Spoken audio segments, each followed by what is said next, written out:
Hello, ഇന്നത്തെ വീഡിയോയിൽ നമ്മൾ ഷെയർ ചെയ്യുന്നത് ഹെൽത്തി സ്പ്രൗട്ടഡ് മില്ലറ്റ് ദോശയുടെ റെസിപ്പിയാണ്. അപ്പോൾ നമുക്ക് റെസിപ്പിയിലേക്ക് കിടക്കാം.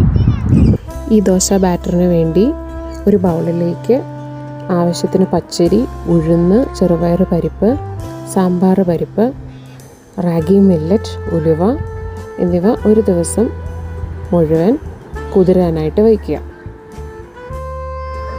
ഇത് കുതിർത്ത ശേഷം ഇതിൽ വെള്ളം വാലാൻ വെച്ചിട്ട് ഇതിലെ മില്ലറ്റ്സ് എല്ലാം കിളുത്ത് വരാനായിട്ട് ഒരു ദിവസം വയ്ക്കുക.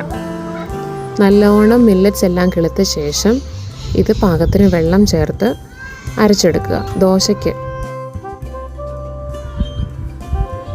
നല്ല മയം കിട്ടാൻ കുറച്ച് അവലോട് ചേർത്ത് അരച്ചെടുത്താൽ മതിയാകും.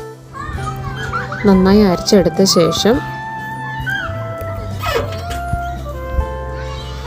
തണുപ്പുള്ള സ്ഥലങ്ങളിലാണെങ്കിൽ ഒരു ഓവൻ പ്രീഹീറ്റ് ചെയ്ത് അതിലേക്ക് വയ്ക്കുക. പിറ്റേ ദിവസം ആകുമ്പോഴേക്കും പാകത്തിന് പുളിച്ച് വന്നിട്ടുണ്ടാവും. ഇല്ല എന്നുണ്ടെങ്കിൽ ഇതിന് മുന്നേ ഉണ്ടാക്കിയ ദോശയുടെയോ ഇഡ്ലിയുടെയോ മാവുണ്ടെങ്കിൽ, പുളിച്ച മാവുണ്ടെങ്കിൽ അത് കുറച്ചെടുത്ത് ചേർത്താലും മതിയാകും. ഇപ്പം ഇങ്ങനെ ഒരു തവണ ഉണ്ടാക്കി വെച്ച് കുറച്ചെടുത്ത് മാറ്റി ഫ്രിഡ്ജിൽ വെക്കുകയാണെങ്കിൽ പിന്നീട് ഉണ്ടാക്കുമ്പോൾ മാവ് പുളിക്കാനായിട്ട് അത് സഹായിക്കും. ഈ പുളിച്ച് വന്ന ദോശമാവിലേക്ക് ആവശ്യാനുസരണം ഉപ്പ് ചേർത്ത് കുറേശ്ശെ ഉപയോഗിക്കുക. നല്ല ക്രിസ്പി ദോശ ഉണ്ടാക്കാനായിട്ട് ഒരു നോൺ സ്റ്റിക്ക് പാനിലേക്ക് കുറച്ച് വെള്ളം തളിച്ച് ചൂടാകുമ്പോൾ അതിലേക്ക് ആവശ്യത്തിന് ദോശമാവ് ചേർത്ത് നന്നായി പരത്തിയെടുത്തിട്ട്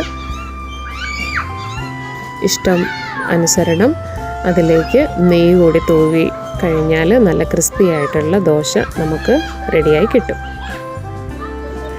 അപ്പോൾ എല്ലാവർക്കും ഞങ്ങളുടെ ഈ crispy and healthy sprouted millet ദോശയുടെ റെസിപ്പി ഇഷ്ടപ്പെട്ടിട്ടുണ്ടാവുമെന്ന് കരുതുന്നു.